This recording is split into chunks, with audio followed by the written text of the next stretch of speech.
qui va traiter des nouvelles mesures à compter du 1er janvier 2025, notamment au changement de calcul et de modalité de calcul de la prestation de service unique. Il y avait déjà eu une première présentation qui avait été faite de façon succincte et aujourd'hui l'idée est de rentrer plus dans le détail dans la mesure où les prévisionnels vous ont été adressés. Donc je me présente, je suis Nelly Navarro, je suis conseillère thématique petite enfance.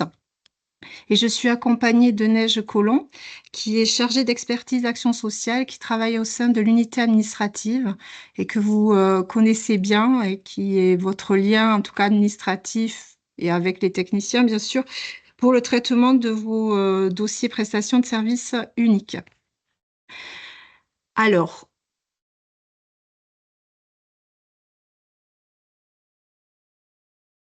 voilà, les petites consignes quand même, micro fermé, ça, voilà. Vous pouvez éviter aussi, s'il vous plaît, de mettre la caméra parce que sinon ça peut surcharger voilà le flux. Vous n'hésitez pas à poser des questions sur le fil de discussion. On a prévu des temps d'échange et de partage aux questions auxquelles on pourra répondre. S'il y a beaucoup de questions, on vous fera une foire aux questions. On vous adressera un lien dans un second temps. Et on va enregistrer ce webinaire. Donc, on vous mettra aussi à disposition un lien pour accéder à ce webinaire. Donc, il vous sera communiqué à l'issue de la réunion. Voilà, il faut juste nous laisser le temps de faire la FAQ. Donc, courant semaine prochaine, vous aurez ces éléments-là. Donc, on va traiter en premier, effectivement, donc, de cette réforme de la PSU qui va avoir des incidences sur le calcul de la PSU et donc le montant de cette prestation de service unique. On reviendra sur le financement des journées pédagogiques et des heures de préparation à l'accueil de chaque enfant. Alors, les journées pédagogiques, pour rappel, c'est depuis le 1er janvier 2024.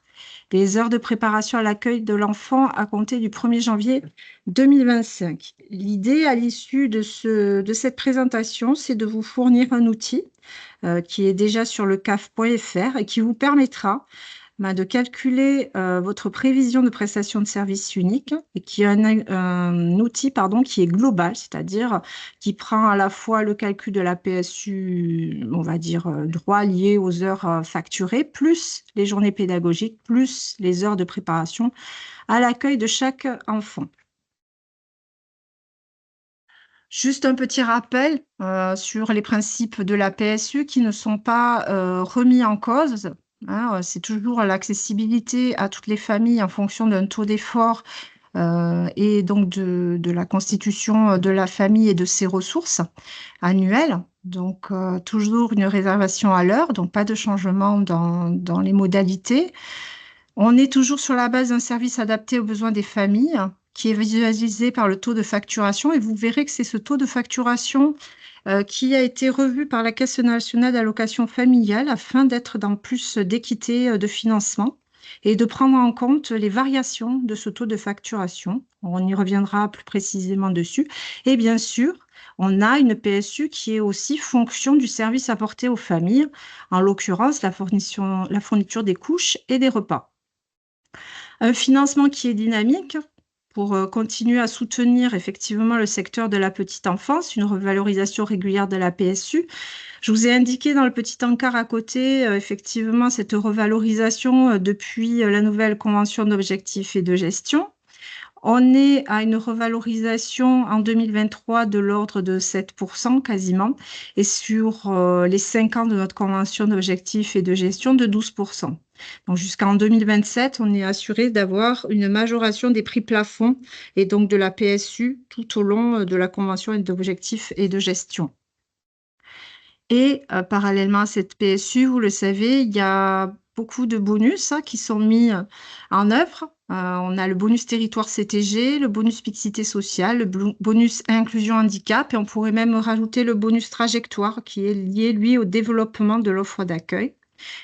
Donc, au-delà de la PSU, les caisses d'allocation familiale ont une volonté de valoriser bien les actions menées, notamment pour l'accueil des enfants en situation de handicap ou pour favoriser la mixité sociale et bien évidemment aussi soutenir le financement lié les financements liés aux collectivités. Donc, les restes à charge auront tendance sur toute la période de la convention d'objectifs et de gestion à être minorés. La réforme de la PSU dont on va vous parler est issue d'une lettre circulaire. Donc, on vous a mis la référence. Cette lettre circulaire, vous pouvez la lire. C'est la 2024-160. Vous la trouvez soit sur le caf.fr ou sinon tout simplement sur Internet en tapant les références. Bon, l'idée, c'est pas que vous y allez forcément la lire. Elle va reprendre ce qu'on va vous décliner là juste après. Voilà. Mais si vous avez besoin de précisions complémentaires, vous pouvez aller la regarder. Je vais laisser la parole à Neige, qui va vous expliquer un petit peu, pardon, je perds ma voix, qui va vous expliquer les modalités de financement PSU jusqu'au 31 décembre 2024 pour vous faire un petit rappel. Oui. C'est bon. Donc, bonjour. Donc, ce rappel concerne la PSU qui, depuis un certain temps, reste sur les mêmes modalités de fonctionnement pour le financement. Donc, la PSU, elle correspond à 66% du prix de revient horaire d'un équipement d'accueil du jeune enfant dans la limite d'un prix plafond, déduction faite des participations familiales et en fonction du taux de régime général. On va revenir sur ces différents éléments, mais je voulais d'abord rappeler qu'il y a depuis l'année 2022 un partenariat CAF et MSA qui fait qu'au titre de la PSU, vous êtes depuis 2022 financé à 100% des heures facturées, tout régime confondu. Et c'est une transmission directe de la CAF à la MSA à partir des données que vous nous transmettez qui permet à la MSA de verser le complément PSU pour les enfants qui ne relèvent pas du régime général. Voilà. Pour le prix de revient, c'est un rappel, il est calculé en fonction du total des charges de fonctionnement et des charges supplétives divisées par les heures réalisées. Alors, qu'est-ce que les charges supplétives? Ce sont toutes les charges qui ne sont pas directement liées au fonctionnement de la structure, mais qui participent à son fonctionnement. Ce sont des charges que vous pouvez valoriser dans le cadre des déclarations. Ce prix de revient, il est comparé ensuite au prix plafond. Ce prix plafond, il est fixé et revu chaque année par la Caisse nationale en fonction du taux de facturation et en fonction de la fourniture des couches et repas. Donc, c'est les fameux barèmes PSU. Et effectivement, on va le voir en 2025, ça change. Donc, jusqu'au 31 décembre 2024, les prix plafonds étaient déterminés en fonction de 3 tranches de taux de facturation. Ceux qui avaient un taux de facturation inférieur à 107 et qui avaient le prix plafond le plus élevé, donc la PSU la plus élevée. Ceux qui sont entre 107 et 117% de taux de facturation ont des prix plafonds intermédiaires. Et quand le taux de facturation dépasse 117%, là, on est sur les prix plafonds les plus bas, donc les montants de PSU les plus faibles. Pour rappel, le taux de facturation, ça correspond à l'écart entre les heures facturées et réalisées qui est mesuré par la formule suivante, heures facturées divisées par heures réalisées. En fait, ce taux de facturation, il permet de mesurer l'adéquation des besoins d'accueil de la famille et la réalité de fréquentation de la crèche.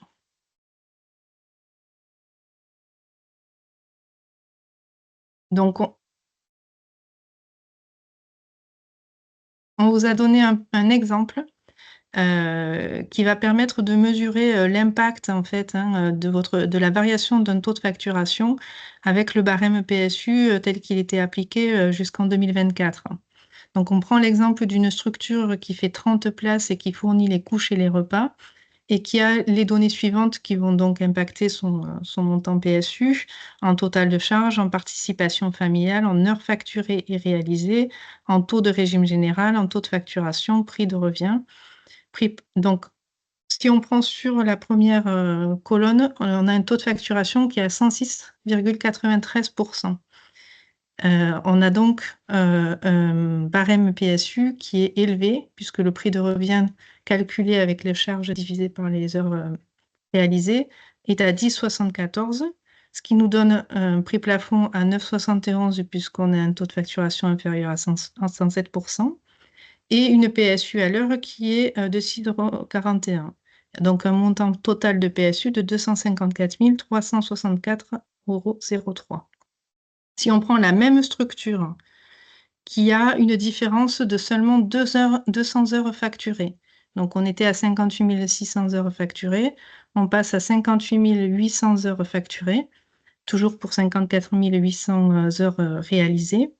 Le taux de facturation passe à 107,30 et de suite, le prix plafond diminue à 8,98, ce qui fait un montant PSU à l'heure à 5,93 et donc un montant PSU total de 227 751,96, ce qui fait une perte de PSU de 26 612,07 € au niveau de, oui, enfin, perte de PSU.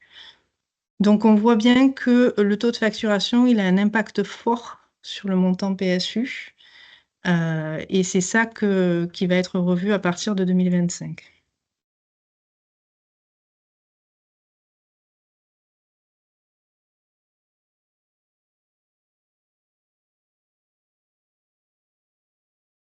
Alors, pardon, les enjeux de la réforme PSU. Donc, ce que je vous ai indiqué préalablement, on conserve les acquis du système actuel de financement. En deuxième, on va sécuriser les recettes des gestionnaires en corrigeant les effets de seuil. Ce que vous expliquez, Neige, c'est qu'effectivement, vous avez vu qu'avec une variation de 200 heures facturées, on avait une perte importante de prestations de services uniques, puisque d'un côté, on basculait en fait, et on passait de 106 et quelques pourcents à 107 et quelques pourcents, et que la bascule du prix plafond s'effectuait à 107%. Donc, il suffisait en fait d'avoir un écart enfin, un nombre d'heures facturées qui varie pour basculer d'un côté à l'autre et avoir une incidence majeure. La troisième chose, c'est qu'on va rester incitatif sur les taux de facturation faibles. Pourquoi? Parce qu'il faut bien comprendre que le taux de facturation a été mis en place pour apprécier l'adaptation des contrats aux besoins de la famille. C'est-à-dire qu'il faut quand même rester au plus près, que les heures facturées restent au plus près des heures réalisées. On n'aura jamais 100%, ça c'est certain, mais l'idée est que effectivement, plus un taux de facturation est faible, plus on est adapté aux besoins de la famille. Ça, c'est un des principes de la prestation de service unique qui n'est pas remis en cause, mais vous allez le voir, l'effet de levier, lui, va disparaître. Donc, à partir du 1er janvier 2025, on parle de linéarisation du taux de facturation. Le principe, c'est que le prix plafond va être dégressif au fur et à mesure que le taux de facturation va augmenter. Il n'existe plus de seuil insécurisant pour les gestionnaires. On va le voir. On a un schéma qui va vous expliquer tout ça. Donc, vous voyez en bas du schéma, vous avez les taux de facturation qui passent entre 100% pardon, et 130%. Sur le côté des prix plafonds. Ces prix plafonds, là, vous avez la courbe du calcul de la PSU jusqu'au 31 décembre 2024. Donc, entre 100 et 107%, on avait un prix de plafond qui était fixé et qui était aussi fixé en fonction du niveau de qualité, donc fourniture des repas et des couches. Il y avait des variations aussi en ce sens-là. Mais là, l'idée, c'est qu'entre 100 et 107%, on avait un prix plafond qui était fixe. Vous voyez qu'à partir de 107%, on descendait d'un échelon d'un coup. C'est-à-dire que les gestionnaires qui étaient entre 107,1 et 117, pardon, avaient un prix plafond qui était appliqué. Donc, il y avait une marge, en fait, entre 107 et 117, où le prix plafond était identique pour tous les gestionnaires dans la mesure où ils étaient dans cette zone-là. Entre 117 et 120%, pareil, on basculait, on avait un effet de seuil, avec une perte, là aussi, importante, d'où la perte de 26 000 € qui vous avait été présentée sur l'exemple délivré par Neige. Donc, on va limiter cet effet de seuil. En bleu apparaît désormais, à partir du 1er janvier 2025, comment sera calculé le prix plafond. Donc, entre 100 et 107%, on a toujours un prix plafond qui est un prix de plafond qui est listé, qui sera revalorisé annuellement au 1er janvier de chaque année. On a une valorisation et une revalorisation de ce prix plafond. Et vous voyez qu'entre 107 et 120%, il y a une baisse qui est une baisse dégressive du prix plafond. C'est-à-dire que si vous avez un taux de facturation à 107,5%, donc un taux de facturation relativement faible dans lequel on a peu d'écart entre les heures réalisées et les heures facturées, eh bien, à ce moment-là, vous avez un prix plafond qui est relativement important. Par contre, plus vous vous éloignez de cet objectif, on va dire, moins votre prix plafond sera important et donc moins vous percevrez de prestations de services uniques. On voit bien que, par exemple, à 113%, vous avez un prix plafond qui sera inférieur au prix plafond de 107%. Donc, il y a une notion de continuer à maintenir le taux de facturation, pardon, à proximité des 107%, mais chaque fois qu'il y aura un effort de fait, eh bien, il y aura un prix plafond qui sera calculé de façon juste et équitable. Et donc, toute variation du taux de facturation entraînera une variation du prix plafond pris en compte et donc de la PSU. Donc, entre 107 et 120%, il y a une variation qui est linéaire. Donc, on évite ces effets de seuil qui pouvaient être très pénalisants. Et vous le verrez, on va prendre un exemple qui est un exemple identique à celui qui vous a présenté Neige, mais en fonction des nouvelles modalités de calcul. Après 120%, on passe là aussi sur un prix de plafond qui devient linéaire, mais en plus, il ne sera jamais revalorisé jusqu'en 2027 pour effectivement vous inciter à travailler sur votre taux de facturation et à le ramener le plus possible vers une prestation de service unique optimale, c'est-à-dire vers 107 ou inférieur à 107%. Ça, ce sont les grandes lignes, en fait, de la révision du barème PSU. Donc, à compter, je vous fais une petite synthèse, à compter du 1er janvier 2025, jusqu'à un taux de facturation de 107%, le barème est constant, comme actuellement. On peut rajouter qu'il sera quand même révisé annuellement. Donc, si vous êtes inférieur à 107%, il y a quand même une revalorisation et une incitation à rechercher ce taux de facturation inférieur puisqu'il y aura une PSU qui sera majorée. Le barème décroît de façon linéaire et progressive entre 107% et 120%.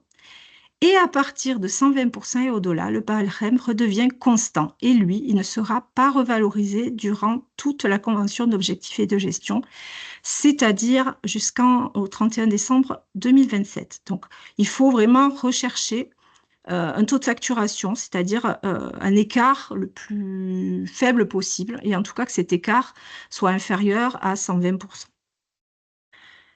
Je vous ai mis un petit encart aussi pour penser quand même à bien regarder vos paramétrages de logiciels de gestion. Il y a eu une information de la Caisse nationale à l'ensemble des fournisseurs de logiciels de gestion. Donc, normalement, votre logiciel de gestion doit être paramétré de façon normale, enfin, à compter du 1er janvier 2025, adapté à la nouvelle réglementation.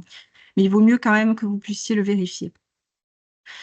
Donc là, on vous a mis une petite synthèse de comment la CNAF le calculait. L'idée, c'est pas que vous gardiez ces formules de calcul, parce que c'est des formules de calcul qui ont été mises en place en fonction de savants calculs que nous ne maîtrisons pas au niveau des caisses d'allocation familiale. Mais l'idée, vous voyez, c'est que il y a toujours la distinction entre les structures qui fournissent les couches et les repas et celles qui ne fournissent pas les couches et les repas. C'est l'encart sur votre gauche avec une couleur bleu clair et bleu plus foncé. Si vous fournissez les couches et les repas et que vous avez un taux de facturation inférieur ou égal à 107%, vous voyez que vous avez un prix plafond qui est optimal, qui est à 10,05 € par heure. Si vous ne fournissez pas les couches et les repas et que vous êtes inférieur ou égal à 107%, vous êtes à 9,72 €. C'est-à-dire qu'on vous verse bien sûr plus de PSU si vous fournissez les couches et les repas. Si vous dépassez un taux de facturation supérieur à 120% pour les structures fournissant les couches et les repas, on aura un prix plafond de 8,60 € et 8,27 € pour les structures qui ne les fournissent pas. Donc, vous voyez bien que entre 107 et 120% pour les deux typologies de structures en fonction des services fournis, là, on a cette variation-là qui est plus juste, puisque si une année, vous avez 108% et l'année prochaine, vous avez 107%, eh bien, votre prix plafond augmentera, vous permettra d'avoir plus de prestations de services uniques versées.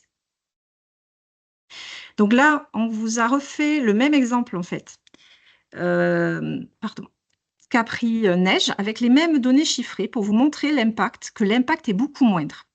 Donc, vous voyez, donc, on a bien un taux de facturation à 106,93% sur la première colonne et un autre taux de facturation à 107,30. On a une variation des heures facturées de 200 heures, qui est une variation minime, mais qui entraînait un passage de seuil sur le précédent calcul de la prestation de service unique. Et là, vous voyez que la perte n'est plus que de 229,89 € au lieu de 26 612,07 €. Parce que le prix plafond, il n'a pas cet effet de seuil ou de grande marge, si vous voulez, qui tendait à dégringoler dès le passage de 107%. On passe d'un prix plafond de 10,05 à 10,02. Et donc, une PSU à l'heure, c'est-à-dire 66% du prix plafond, 66% de 10,05 à 6,63% et 66% de 10,02 à 6,61%. Donc, cet exemple montre bien qu'il n'y a plus cet effet de seuil qui pouvait être très pénalisant et que vous serez dans en fait, une continuité de financement et que le seuil sera beaucoup moins douloureux en fait dans la perte financière que cela pouvait engendrer sur les passages de seuil. Alors, la question, c'est comment, effectivement, et vous le savez, il y a des difficultés à atteindre ces taux de facturation qui sont, voilà, où on a des heures facturées qui ne sont pas très éloignées des heures réalisées. Donc, au niveau du contrat des familles, c'est, et vous le savez aussi, définir des horaires du contrat au plus près des besoins des familles et éventuellement réajuster les horaires du contrat si besoin, puisque certaines familles ont quelquefois surévalué leurs besoins. Et puis, dans la pratique, vous pouvez constater effectivement que l'enfant est récupéré à un horaire qui est souvent identique et qui est inférieur à ce que la famille a pu indiquer au début du contrat. Donc, il convient de réévaluer ce besoin. Au niveau du règlement de fonctionnement, il y a la possibilité de baisser les jours de carence pour maladie. Vous le savez, effectivement, que la réglementation fait en sorte que vous devez facturer aux familles les 3 premiers jours de maladie. Sachez qu'il y a quand même une ouverture dans la réglementation qui vous permet de prendre des mesures plus favorables pour les familles et donc diminuer les heures facturées et donc ces jours de carence. C'est tout à fait possible. Pour cela, il faut revoir votre règlement de fonctionnement, le transmettre à votre conseiller pour validation avant passage devant votre conseil municipal, communautaire ou conseil d'administration. Le dernier levier, c'est évaluer au mieux les jours de congé, notamment au début du contrat, effectivement, bien vérifier qu'avec la famille, on a bien le nombre de semaines pendant lesquelles l'enfant ne sera pas gardé dans la structure et qui correspondent à leur jour de congé. Et éventuellement, réduire les délais de prévenance pour poser les congés et si inviter quelquefois un écart entre ce que la famille pensait et la réalité ensuite des congés qui peuvent être posés. Et au niveau de l'accueil, recourir à l'accueil occasionnel et aux heures complémentaires, ça c'est si c'est possible, effectivement. Vous savez que pour les contrats occasionnels, les heures réalisées correspondent aux heures facturées et donc il n'y a pas d'écart. Et donc ça favorise là aussi l'atteinte d'un taux de facturation qui soit plus bas. Alors, si vous voulez, on a un petit temps d'échange parce que effectivement, c'est une réglementation qui évolue et qui peut vous poser question. Donc, je ne sais pas si des questions ont pu être formulées dans le fil de conversation. Je ne l'ai pas sous les yeux, donc peut-être. Alors, Oui, on nous demande si, enfin, c'est une constatation qu'au-delà de 113,5%, à partir de 2025, la PSU versée sera inférieure à celle de 2024. je remonte. Effectivement, si on reprend ce schéma-là, toutes les structures qui sont inférieures, enfin, vous voyez, sur la ligne de linéarisation seront gagnantes. Par contre, on a un effet effectivement sur ces structures qui sont positionnées entre 113,5 et 117,5, où là, il y aura effectivement une minoration de la PSU. De nouveau, sur les structures entre 117,5 et 120, on a un gain. Au global, la Caisse nationale a estimé qu'il y aurait plus de structures qui seraient gagnantes que de structures perdantes. Donc, effectivement, pour les structures qui sont situées entre ces seuils-là, il peut y avoir une perte financière. Alors, on ne l'a pas estimé, mais malheureusement, dans cette réforme, c'est une réforme qui va dans le sens positif, où effectivement, on n'a pas des effets de seuil, mais on sait bien que sur ces structures-là, on peut avoir une perte sur l'année, effectivement, 2025. Donc, il faut que vous soyez vigilants, mais au global, les structures sont gagnantes sur cette réforme de la linéarisation. Une autre question, si l'on réduit le nombre de jours de carence dans notre règlement, est-ce que ces heures donnent droit à la PSU? Alors, oui, oui, oui, il n'y a pas de souci sur ça. C'est-à-dire que ce sont des heures, par exemple, vous aurez, enfin, si l'enfant est malade et que la famille ne paie que le premier jour, donc sur les heures facturées, effectivement, vous aurez de la PSU. Par contre, quand l'enfant n'est pas présent et qu'il n'y a pas de facturation, sur ces journées-là, il n'y aura pas de PSU, mais vous améliorerez votre taux de facturation. Donc effectivement, c'est un savant calcul, mais quelquefois, ça peut être quelque chose d'important, notamment, moi j'ai eu le cas sur des structures avec des publics très fragilisés ou qui avaient des taux de facturation très élevés et qui au final arrivaient à diminuer l'écart entre les heures réalisées et facturées et qui étaient gagnantes en fait en termes de prestation de services uniques.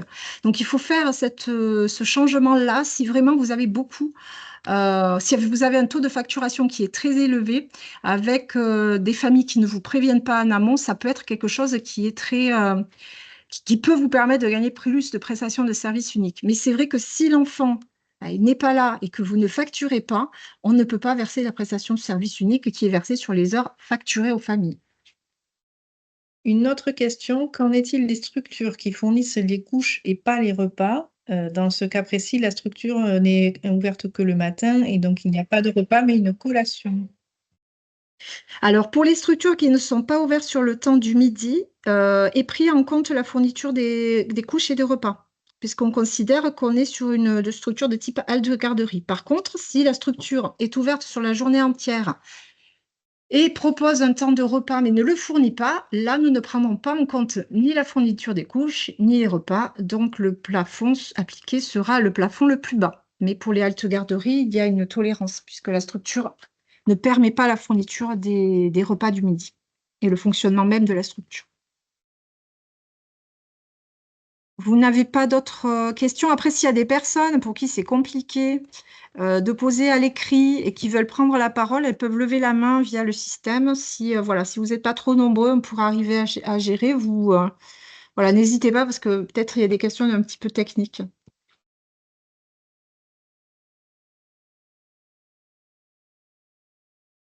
Bon, bah, ça a dû être clair, puisque sachant que on va continuer, mais ce diaporama sera à disposition hein, aussi, on vous enverra le lien. Hein. Donc, il y aura l'enregistrement, le diaporama et l'outil, on va vous le montrer juste après. Je laisse la parole à Neige pour qu'elle vous présente les journées pédagogiques hein, qui sont mises en place depuis janvier 2024, mais pour lesquelles il est nécessaire peut-être de faire un rappel. Oui, donc les journées pédagogiques, elles ont été intégrées dans notre système d'information, donc vous avez pu les déclarer à partir de la dernière déclaration actualisée 2024 de fin d'année. Donc, si vous n'avez pas encore, vous n'avez pas pu compléter cette déclaration, vous n'avez pas encore pu déclarer vos journées pédagogiques. Donc, de quoi s'agit-il? Pour les journées pédagogiques, il s'agit, enfin même pour la réforme qui va arriver sur le calcul et la réorientation des heures de concertation vers la préparation de l'accueil de l'enfant, de l'accueil de chaque enfant en 2025, il s'agit de financer le temps de travail hors de présence des enfants. Donc, à partir de 2024, on a le financement de 3 journées pédagogiques par an et par structure dès 2024.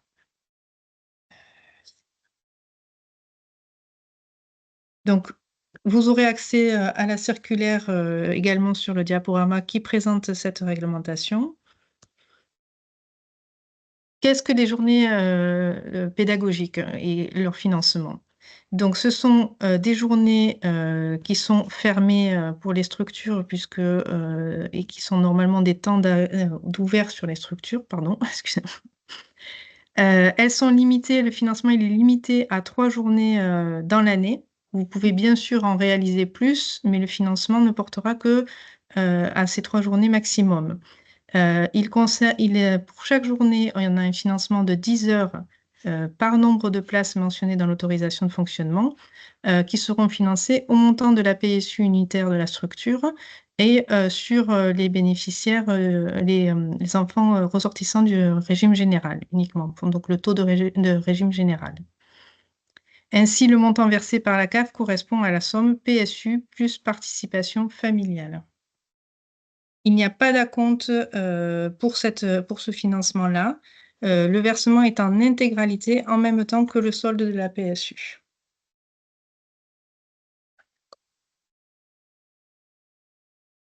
Donc, on vous a mis un exemple.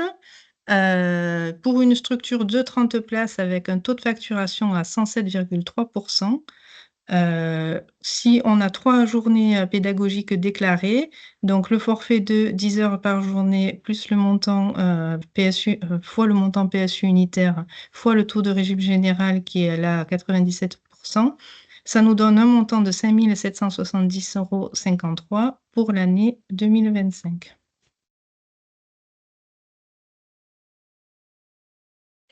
Concernant les heures de préparation à l'accueil de chaque enfant, donc mise en œuvre, c'est 1er janvier 2025.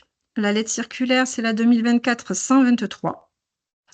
En résumé, donc ces heures s'ajoutent aux heures facturées, donc elles sont déclarables, enfin elles sont calculées, pardon, par le système au moment de la déclaration PSU que vous faites à la caisse d'allocation familiale, et elles remplacent les heures de concertation qui sont supprimées.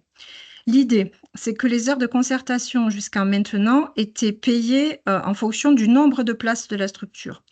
Là, afin de valoriser l'accompagnement donc des directrices, directeurs auprès des familles, eh bien, c'est un calcul à partir du nombre d'enfants inscrits et qui fréquentent la structure. Donc, il y a une prise en compte de la charge liée à l'accueil de chaque enfant et de chaque famille. Et 6 heures seront versées, toujours en fonction du montant PSU, hein, bien évidemment, qui est lié au service rendu et au taux de facturation multiplié par le taux de ressortissant du régime général qui figure sur votre convention de prestation de service unique. Le calcul, on est sur une structure qui accueille 65 enfants dans l'année. Pour ces 65 enfants, elle va bénéficier de 6 heures, donc 65 fois 6 heures, multiplié par le montant unitaire de la PSU, le taux du régime général, et on obtient un financement annuel de 2500,56 €. Donc, il y aura, au moment du versement de la PSU, ce calcul qui sera automatisé et qui sera versé, comme pouvaient être versées les heures de concertation préalablement. Mais là, il y a vraiment une volonté de prendre en compte, en fait, le nombre d'enfants inscrits dans la structure et donc le travail qui est réalisé d'accompagnement par les agents de direction et les équipes. Afin de vous aider dans le calcul de votre PSU et notamment du prévisionnel, donc ça va être un outil qui va vous permettre donc de calculer la prestation de service unique, mais aussi les journées pédagogiques et les heures de préparation à l'accueil de l'enfant. Donc vous aurez l'ensemble de ces droits qui figureront sur un outil de type Excel et qui vous permettront donc de compléter les prévisionnels. Donc, je vais essayer d'accéder peut-être par le lien là, si ça fonctionne, sinon je serai obligée de sortir. Mais ça a l'air de fonctionner. Donc, on l'a mis sur le caf.fr, donc vous pouvez y accéder grâce au webinaire. Je pense que je vais vous mettre le diaporama juste en dessous de ça. Vous pouvez retrouver en fait dans accueil professionnel, offres et services, MACAF, petite enfance UAJU. En fait, je vais le refaire avec vous parce que peut-être des fois, c'est pas très intuitif. Donc, vous allez bien sûr CAF 66 d'abord, ensuite professionnel, partenaires locaux, ce sont nos pages locales, domaine d'intervention, petite enfance,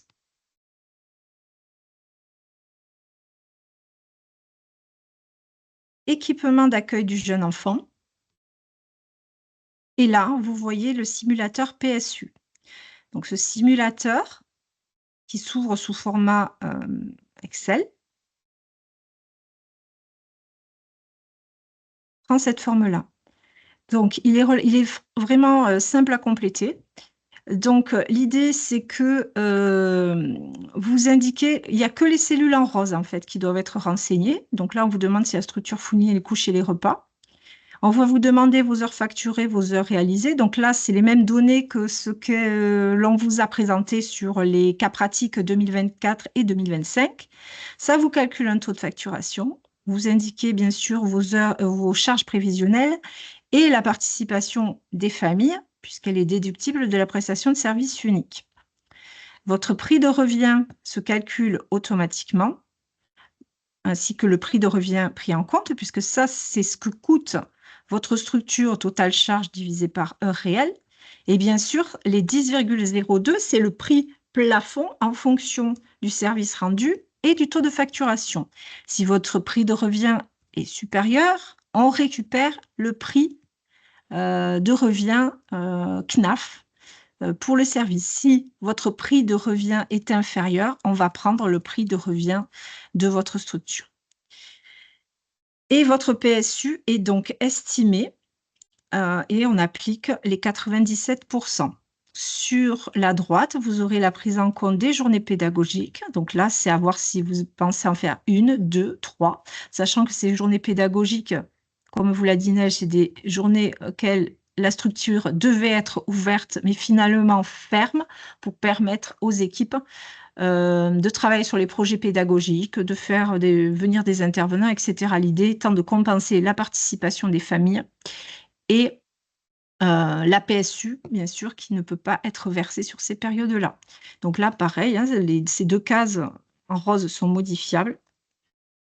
Et là, vous aurez les heures de préparation à l'accueil, où, pareil, vous pourrez modifier le nombre d'enfants inscrits. Donc, pour votre prévisionnel, vous aurez ces éléments-là qui pourront être complétés grâce à cet outil.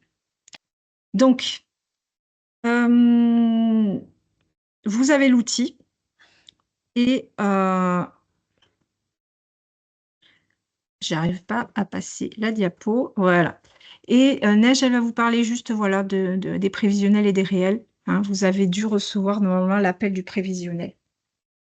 Donc oui, le prévisionnel 2025 est parti le 28 janvier 2025, donc vous venez de les recevoir.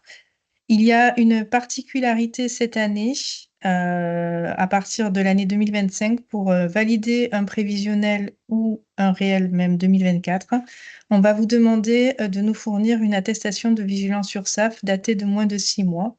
Cette attestation de vigilance URSSAF, vous pouvez la transmettre par le biais d'une démarche simplifiée qui est indiquée là sur le diaporama, qui va vous être aussi mise à disposition, qu'il est déjà même sur le caf.fr.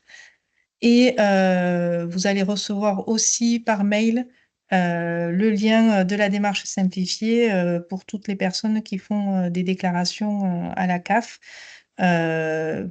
Il est important de la fournir rapidement parce que ça nous permettra de débloquer les acomptes. Les réels, eux, seront appelés le 9 février puisque nous sommes dans l'obligation d'attendre la clôture de nos comptes pour pouvoir payer les réels. Donc là, ça va être bientôt qu'ils sont envoyés. Il y aura le paiement sur ces réels 2024, du bonus attractivité si vous y ouvrez droit, et des journées pédagogiques également.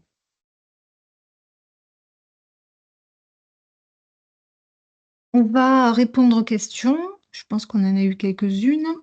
Oui, alors il y en a une qui concernait toujours les barèmes, c'est concernant une structure, enfin, un gestionnaire qui avait des structures halte-garderie et qui n'a jamais bénéficié du taux avec couches et repas en fournissant les couches. Donc Mais là, on va le regarder. Hein, c'est Monsieur Jaffré. ouais. Écoutez, on va le regarder. On revient vers vous. Hein, je vous rappelle. Hein, comme ça, on en échangera de vive voix. Je vais quand même reprendre la réglementation, mais de mémoire, il me semblait effectivement que dès lors que la structure fonctionnait en type halte-garderie, il y avait les deux. Enfin, on prenait en compte la fourniture du service total, en fait. Donc, je regarde ça, on regarde ça et on revient vers vous. Il y a une autre question. Y aura-t-il, lorsque vous versez la PSU, le détail du versement avec la répartition PSU, puis la ligne journée pédagogique et ainsi de suite pour chaque bonus sur 2024 et les années suivantes? Oui, ce sera le cas. Donc effectivement, la Caisse nationale a travaillé depuis l'année dernière et progresse chaque année pour vous donner le plus de détails possible sur les montants de financement qui vous sont versés.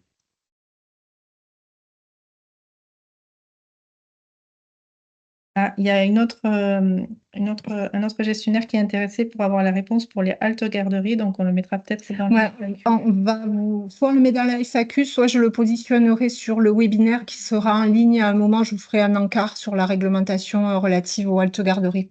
Comme ça, je revérifie la donnée et je reviens vers Monsieur Jaffré et je mettrai la réponse pour les haltes garderies dans le webinaire, ce qui nous évitera de remettre un autre document sur le CAF.fr. Je l'intégrerai dans un encart à la fin. Comme ça, un encart de type rouge qui se verra bien. Voilà. Voilà, je ne sais pas s'il y a d'autres questions. Pareil, si quelqu'un veut prendre la parole, levez Oui, le... on a une question.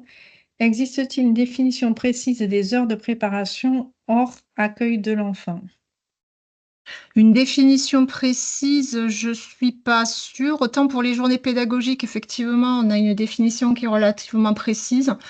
Les heures de préparation, bah, c'est les heures qui étaient prises en compte dans la concertation. Donc, c'est tout ce qui est bah, rendez-vous avec les familles, accueil des familles. Ça peut être aussi tout ce qui est quelquefois les liens avec notamment s'il y a un enfant en situation de handicap ou en cours de détection avec des organismes autres et extérieurs. C'est ces typologies-là. Après, je ne sais pas s'il y a une définition vraiment précise dans la mesure où on considère en fait, et la CNAF considère et veut valoriser 6 heures pour chaque enfant inscrit d'accompagnement. Donc, c'est toutes ces fonctions en fait d'accueil, que ce soit de l'enfant et de la famille. C'est Voilà. un forfait C'est un forfait qui a été défini nationalement.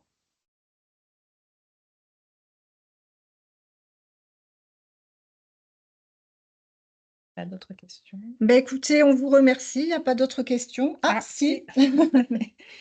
Y a-t-il un nombre de jours d'ouverture minimum annuel pour une structure? Pas à ma connaissance. Pas à ma connaissance. L'idée étant d'avoir des structures qui ouvrent en fonction des besoins du territoire, hein, parce qu'on est d'abord sur ça, on est d'abord sur l'adaptation des besoins des territoires et des besoins des familles. Non, il n'y a pas, je ne pense pas qu'il y ait un nombre minimal de jours d'ouverture. Après, peut-être la PMI, elle a une réglementation propre et c'est elle qui vous délivre les autorisations de fonctionnement. Mais non, par contre, nous, c'est pris en compte dans le calcul de la capacité théorique, c'est-à-dire le nombre d'heures maximales d'ouverture que peut avoir la structure. Et ça fixe votre taux d'occupation, que ce soit le taux d'occupation financier et réel. Mais je ne pense pas qu'il y ait un indicateur de ce type-là. Et de toute façon, il faut quand même répondre, comme je le disais, aux besoins des familles.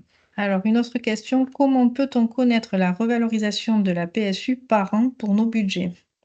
Alors, ça, je peux vous aussi vous la mettre dans le webinaire. Elle a été fournie pour 2025. Sachant que, en fait, l'outil qui vous sera transmis prend en compte la revalorisation de 2025 et que chaque année seront publiés des plafonds annuels de revalorisation. Donc après, ces plafonds, ils sont, je pense, disponibles et vous pouvez les consulter hein, sur le CAF.fr. Oui, oui, les Ils sont barèmes. disponibles. Hein. Moi, je peux vous le rajouter si vous voulez sur les webinaires là 2025, mais ils sont disponibles sur le CAF.fr avec la revalorisation qui est annuelle. Donc, je peux vous faire, si vous voulez, une page supplémentaire sur le PowerPoint pour vous l'intégrer sans problème, au moins pour 2025. Après, il faudra soit passer par, sinon, votre conseiller, parce que votre conseiller peut aussi vous les transmettre, mais normalement, sur le CAF.fr, vous y avez accès. Et donc, une dernière plus constatation que question, les heures de préparation hors accueil de l'enfant sont égales aux heures de concertation et donc sont d'office prises en compte. Donc, c'est ça en fait, hein, c'est bien un financement qui vient remplacer un ancien financement et qui est de fait revalorisé. Qui est revalorisé et qui n'est plus sur le nombre de places, en fait, mais bien sur le nombre d'enfants inscrits. Donc, c'est plus favorable. Et ça prend vraiment en compte l'activité des agents de la structure. Écoutez, je vous remercie, on vous remercie de votre attention et j'espère que voilà, ça a pu répondre à certains de vos questionnements. Eh bien, on vous souhaite une bonne journée et on vous met en ligne tous ces éléments-là. Merci beaucoup. Au revoir. Au revoir.